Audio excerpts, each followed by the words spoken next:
नमस्ते दोस्तों। अरविंद मिश्रा स्वागत करता है आपका घर बैठे खेल खेल में हिंदी साहित्य सीखने के इस कार्यक्रम में। दोस्तों, आज का शीर्षक है गोदान कृषक जीवन का महाकाव्य है, अर्थात गोदान की चर्चा एक महाकाव्य के रूप में। सबसे पहले तो यह याद रखने योग्य बात है कि गोदान एक उपन्यास है और उपन्यास गद्य विधा है, जबकि महाकाव्य पद्य विधा है।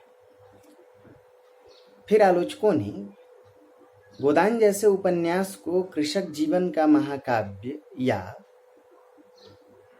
इसे महाकाव्य की उपमा दी तो क्यों दी, यह प्रश्न अपने आप में चर्चित रहा है। दोस्तों, उपन्यास और महाकाव्य, जैसा कि हम लोगों ने अभी सुना कि गोदान या उपन्यास यदि गद्य विधा है तो महाकाव्य पद्य विधा है, परंतु दोनों में एक समता होती है और वह समता है कथा फलक को लेकर। दोनों का कथा फलक अत्यंत विस्तृत होता है। दूसरी बात कि दोनों अपने समय के सामाजिक राष्ट्रीय परिवेश को उद्घाटित करने वाली विधाएं। संभवतः यही वजह है कि फील्डिंग जैसे विद्वानों ने उपन्यास को गद्य महाकाव्य की उपमा दी। यानी जो उपमा पद्य विधा में महाकाव्य को दी जाती, जिस प्रकार पद्य विधा में महाकाव्य बृहत विधा है, उसी प्रकार गद्य विधा में उपन्यास का कथा फलक भी अत्यंत विस्तृत होता है। दोस्तों,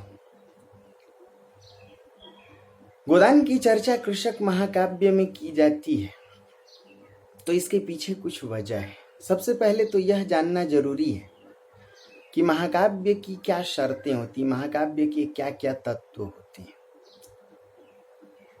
महाकाव्य का सबसे पहला तत्व होता है उसमें मंगलाचरण, रचना के आरंभ में ईश्वर की वंदना। महाकाव्य की दूसरी शर्त होती है रचना का सर्गों में विभाजन। महाकाव्य की तीसरी शर्त होती है उसका नायक उदात्त या धीरोदात्त नायक होता है। चौथी शर्त होती है महाकाव्य का जो कथानक है वो उदात्त होता है। पांचवी शर्त होती उसमें महाकाव्य में लोक मांगलिक उद्देश्य या उदात्त उद्देश्य होता है, और साथ ही उसमें उदात्त भाषा और उदात्त शैली निरूपित रहती है। यदि बात करें गोदान में, तो ना तो इसमें रचना के आरंभ में ईश्वर की वंदना है, ना ही इसमें महाकाव्यों की तरह सर्गों का विभाजन है। दोस्तों, गोदान का नायक होरी किसी महाकाव्य के नायक की तरह उदात्त भी नहीं, वह श्रेष्ठ मूल्यों से युक्त नहीं है, बल्कि महाकाव्य के नायकों के विपरीत गोदान का नायक होरी कहीं न कहीं अपनी क्षुद्रताओं, अपनी सीमाओं, अपनी संकीर्णताओं से ग्रसित है।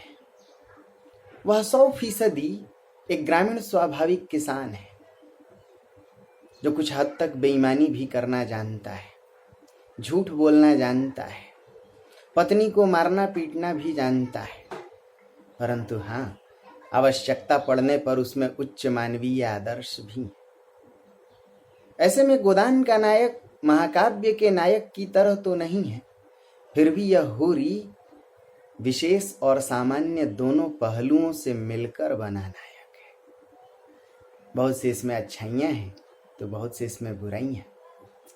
जो होरी भोला महतो की गाय ऐंठ लेता है दूसरी में हरिया, दूसरी शादी कराने के नाम पर, वही होरी जब यह जानता है कि भोला के घर भूसा नहीं है तो वह अपने सिर पर भूसा ढोकर उसके घर पहुंचा आता है।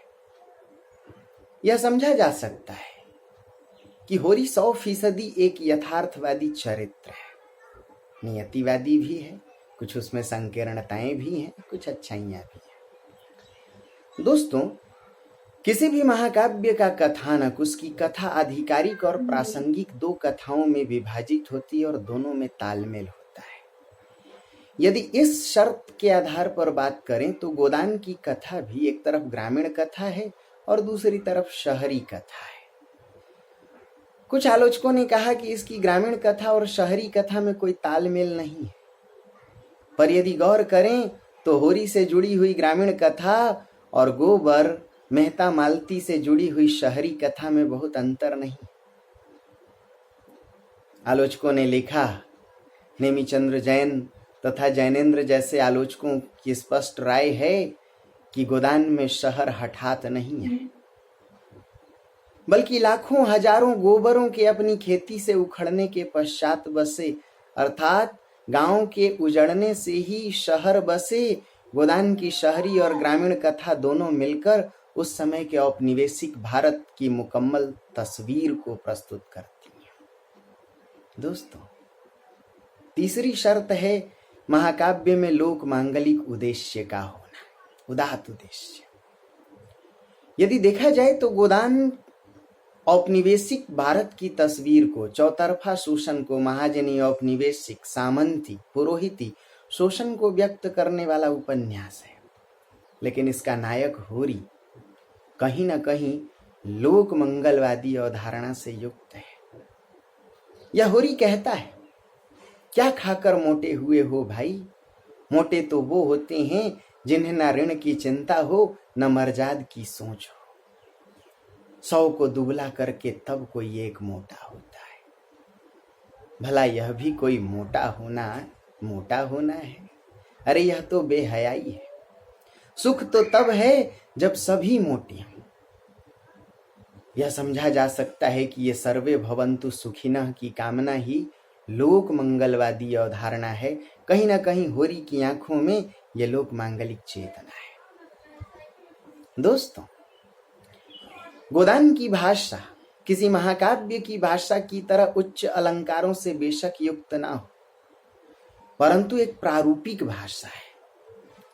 यह औपनिवेशिक भारत के उत्तर भारतीय ग्रामीण परिवेश को व्यक्त करने वाली समर्थ और समग्र भाषा है।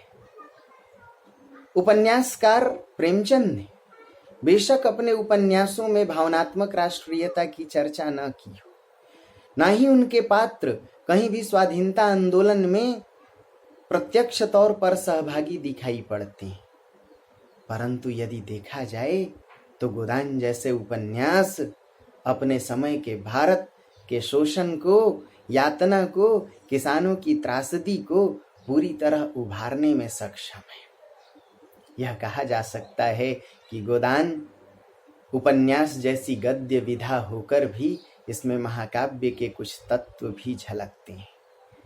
दूसरी बात यह कि यह गोदान सिर्फ कृषक जीवन का महाकाव्य नहीं है। यदि गौर करें तो कृषक जीवन के साथ साथ मजदूरों की पीड़ा अर्थात ग्रामीण और शहरी दोनों कथाओं को उद्घाटित करने वाला यह उपन्यास तो समग्र भारतीय जीवन का महाकाव्य है। मैं उम्मीद करता हूं कि आज का पहलू आपको समझ में आया होगा। अगले मुद्दे को जानने के लिए, अगले शीर्षक को जानने के लिए अगले वीडियो तक बने रहें। तब तक ढेर सारी शुभकामनाएं। मेरा कोटि कोटि अभिवादन स्वीकार करें। God bless you.